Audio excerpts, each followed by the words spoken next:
My Surrender Church family, can you handle the truth? I want the truth! You can't handle the truth! Well, Paul's been giving us the truth for 2 chapters now, and the truth is that we are united with Christ, one with him, united with him. What happened to him happened to us. What happened to him has happened to us by faith. So we've died with him and we are alive with him. And we studied that last week. Our identity has changed.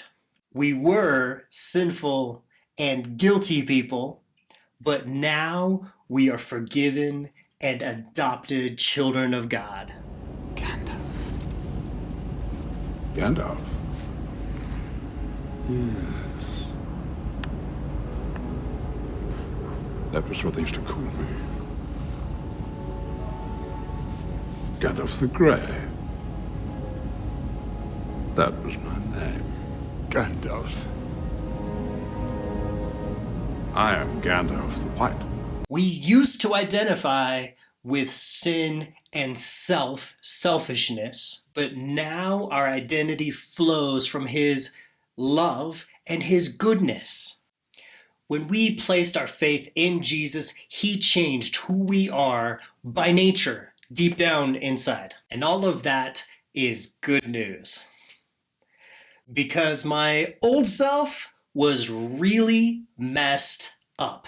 My mind only thought of myself. My eyes only searched for gratification. My hands only did selfish things with selfish motivation. My feet went wherever I wanted. My lips only said unkind and self-centered things. And my body was devoted to one master, me. I was the unchallenged ruler of my own life, the undisputed king of my universe. Only it's not my universe. That's right, he who made the heavens and the earth lays claim to all that is within it, including my life.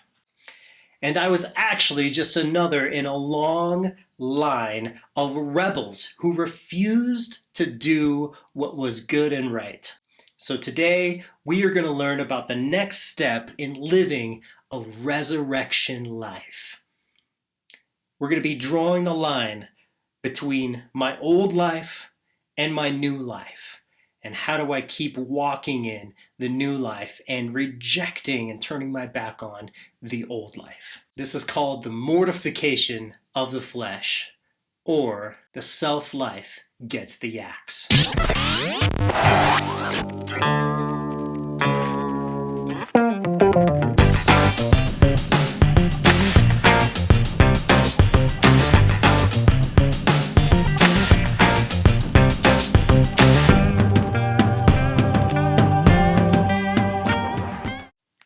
We got just a small section we're going to look at today. It says, therefore put to death your members which are on the earth. Put to death your members which are on the earth. Paul is going to list 11 sins that we're going to kill. And then he's going to list 10 ways that we can let Jesus live through us. But we're not going to get to any of those specifics today. First, we have to learn how to do it, how to kill the self-life, how to kill our self-life.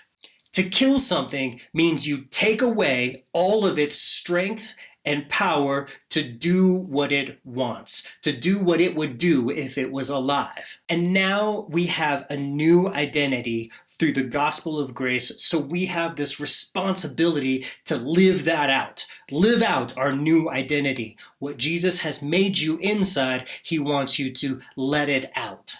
But our old identity is standing in the way, ready to fight, because our old man does not want to die. He always wants to do what he wants to do. Our old man is very, very stubborn. So, Paul says we are supposed to kill it. Not work out a deal with it, not just suppress it, but kill it. I want you to check out these two other times where Paul said basically the same thing. Let's look at it. Romans 8:13. For if you live according to the flesh, you will die. But if by the Spirit you put to death the deeds of the body, you will live. Romans 8:13. Our success or failure in following Jesus is all going to depend on whether we kill our flesh nature. This is a life or death issue. Galatians 5:24. And those who are Christ's have crucified the flesh with its passions and desires. Our new identity with Jesus means that we must destroy the flesh. Because flesh is his enemy, so that means it's our enemy. Since we identify with Christ and all that he is and all that he is about, that's what we're about. So now if the flesh is his enemy, then the flesh is our enemy as well. He died because of the sins of the flesh. So in our life, it's either Jesus living or the flesh living. They both can't exist at the same time. And Jesus ain't playing, and Jesus is not going to lose. Our text says we are to put to death our members on this earth. What members is he talking about? Our mind, our hands, our lips, our eyes, our feet, our body, all the ways that we interact and engage with this world. We're supposed to kill all of these? Well, not physically. Just like when Jesus said we were to pluck out our eye or chop off our hand if it caused us to sin, he was not speaking literally. He was speaking figuratively. We're supposed to stop using the body that God has given us to sin. How do we do this? How do we put to death our flesh? Do we use a gun? Do we use an axe? Do we use a noose? How do we do this? H.C.G. Mole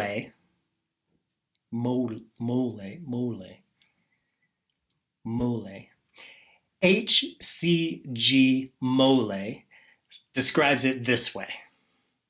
Because of the possession of a hidden life and in its power, they were to put sin to death. Here is no more of an assertion of duty, that means something you have to do, but an implied assurance of power, the power of life, a life that is welcomed and developed.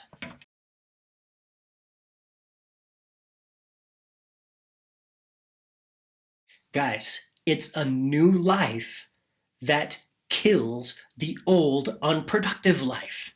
It's not a job we do, but it's a description of the resurrection life rising up and swallowing up the old life of self and selfishness and sin.